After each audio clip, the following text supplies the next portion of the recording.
Cześć, zapraszam na pierwszy odcinek nowej serii, Kat.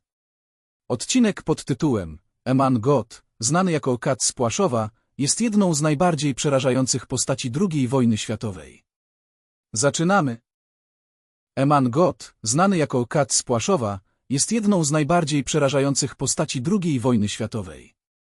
Jego imię budzi strach i przypomina o najciemniejszych głębinach natury ludzkiej. Jako komendant niemieckiego obozu koncentracyjnego w Płaszowie, niedaleko Krakowa, God uosabiał terror, brutalność i nieustępliwe okrucieństwo. Ta historia, oparta na faktach historycznych, zagłębia się w mrożącą krew w żyłach rzeczywistość jego czynów.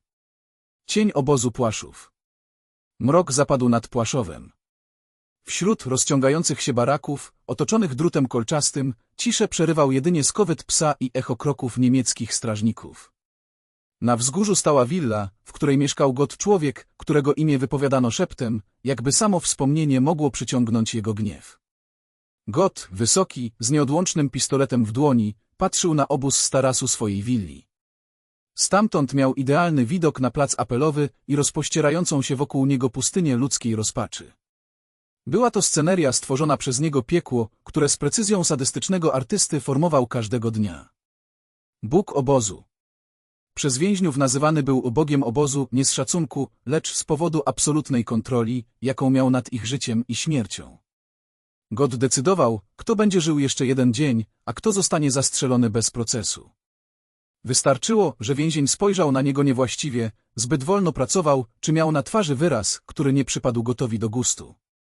Jedną z najbardziej przerażających cech Gota była jego skłonność do mordowania dla rozrywki. Stojąc na tarasie swojej willi, celował do więźniów jak do zwierząt na polowaniu. Jego ulubioną zabawą było strzelanie do dzieci, które próbowały się ukryć przed strażnikami. Był to akt nie tylko mordu, ale demonstracji władzy, brutalne przypomnienie, że ich życie było tylko chwilowym kaprysem jego łaski. Bezimienne ofiary. Każdy dzień w Płaszowie przynosił nowe okrucieństwa. Więźniowie pracowali w nieludzkich warunkach, budując drogi z nagrobków żydowskiego cmentarza, które God nakazał zniszczyć. Symbole przeszłości, fragmenty ludzkich historii, były dosłownie deptane pod ciężarem wojennej machiny. God lubił organizować akcje porządkowe, masowe egzekucje przeprowadzane z chirurgiczną precyzją. Ciała ofiar wrzucano do masowych grobów lub palono na stosach, aby zatrzeć ślady. Jednym z najbardziej przerażających miejsc był kamieniołom, gdzie więźniowie pracowali aż do śmierci. Tam też wielu z nich ginęło z rąk Gota, który strzelał do nich za najmniejsze przewinienie.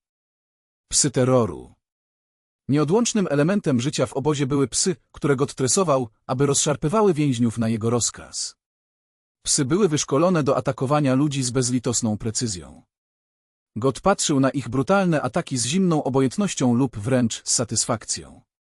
Więźniowie bali się psów niemal tak samo, jak bali się jego samego. Upadek Kata z Płaszowa.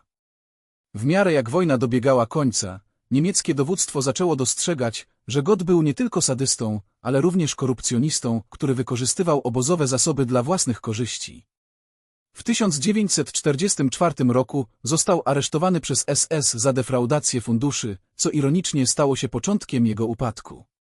Po wojnie Eman God został schwytany przez aliantów i osądzony za zbrodnie wojenne. Podczas procesu jego ofiary opowiadały o niewyobrażalnym cierpieniu, jakie zadawał. W 1946 roku został skazany na śmierć i powieszony w Krakowie. Dziedzictwo grozy. Historia Emona Gota pozostawia niezatarte piętno na pamięci ludzkości. Jego okrucieństwo w Płaszowie było nie tylko wynikiem fanatycznej ideologii, ale także wynaturzonej psychiki, która znajdowała przyjemność w cierpieniu innych. Wspomnienia świadków i relacje historyczne przypominają o horrorze, jaki stał się rzeczywistością dla tysięcy ludzi. Płaszów, choć dziś nieistniejący jako obóz, pozostaje symbolem mrocznych czasów, w których człowiek mógł stać się katem swoich bliźnich z tak niewiarygodnym okrucieństwem. Opowieść o Gotu to historia potwora w ludzkiej skórze, który przypomina, jak ważne jest, by nigdy nie zapomnieć o lekcjach przeszłości. Jego życie i czyny są ostrzeżeniem przed tym, do czego zdolna jest ludzka natura, gdy brak w niej empatii i moralności. Dziękuję bardzo za wysłuchanie. Zasubskrybuj, pomoże mi to rozwijać ten kanał. Do następnego razu. Cześć.